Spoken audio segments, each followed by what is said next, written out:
Hi, I'm Dr. Mary Dean Atwood, a clinical psychologist, and I'm coming to you from my website, mindbodyspiриtheal.com. Today I wanted to talk about the topic, why me? We feel this a lot when things happen to us, and we see other people go through the same question. So I have prepared several reasons that I believe to be important to deal with situations when we're asking, why me? Before you came into this lifetime, you and your committee, your loved ones, got together and figured out who was going to work on what subject matter, what challenge, and with whom, and what role you would take in with these group of people that you go around with at different lifetimes. Often they're more or less the same general main group of people. You decide how quickly, how aggressive, or shall I say ambitious, you want to be in this lifetime. Perhaps to make a little more progress, to speed things up a little bit in your soul growth.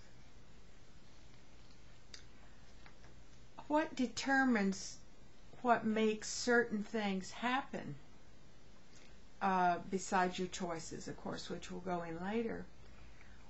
What happens when you make decisions? And again, we're talking about the vast universe and the heavens.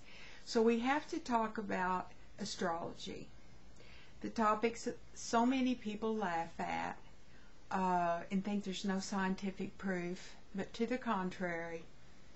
What happens to you is often determined by the time that you choose to come in, and you know this when you're planning it. So if you come in with a very hard set of planets, like a Grand Cross square, where you have the malefic planets squaring each other, you're going to have a great number of challenges. If you come in with lots of trines, Venus trine Jupiter and Venus trine Mars and all this sort of thing, you've chosen to have a kind of a comfortable life, maybe because you had a very, very ambitious one last time and you want a little break, and that's fine. Maybe you're helping someone else along that you're with. So, is there free choice with these planet aspects, planetary? Yes, there is. And here again we go back now to our soul growth. Did you choose X, Y, or Z at a certain junction in your life? What decision did you make? Can you make a wrong decision? No. Why? Because you are working on your soul, and there's no such thing as wrong. Would it be harder one way or the other? Yes. Would it be easier? Yes. But there's no right or wrong to it, because you're here to work on your soul, your spirit, and if you don't go through different decisions and results, then you can't make the soul growth. So you are a divine person, and what you choose you will continue to work on. If you made a decision that perhaps slowed your soul growth down, there's no problem. You'll do it at a later point. So we're here. We're all divine beings. Most people on the earth plane are here for hard work. We didn't come here for a vacation. And so there's no such thing as wrong or right when you're making a decision.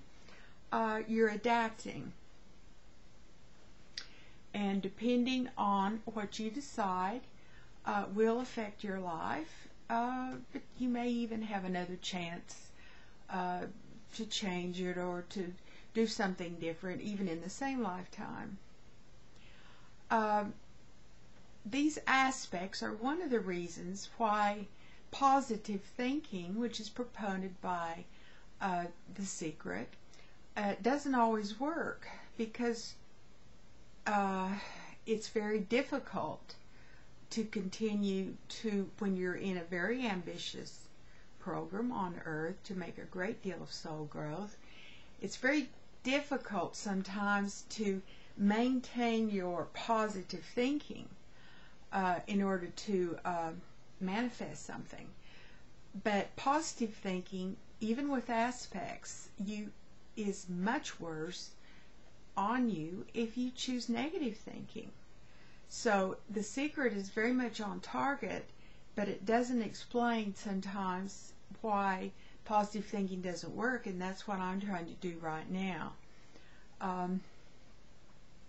We come in with certain propensities, certain physical defects or vulnerabilities, and sometimes these come from past life situations we bring into our life on this earth plane with certain things from the last one. So with that is a mindset, and we come in with an unconscious, and our unconscious is usually quite rigid, and it is an attempt on the part of the body to preserve, to flee from dangerous situations, not to notice things, to notice something else, and it's very, very highly individualistic. But our unconscious, believe it or not, controls about 95% of our actions in our daily life. So with that said, and how does that fit in with coming in with all these different things to work on? Well, it makes it harder.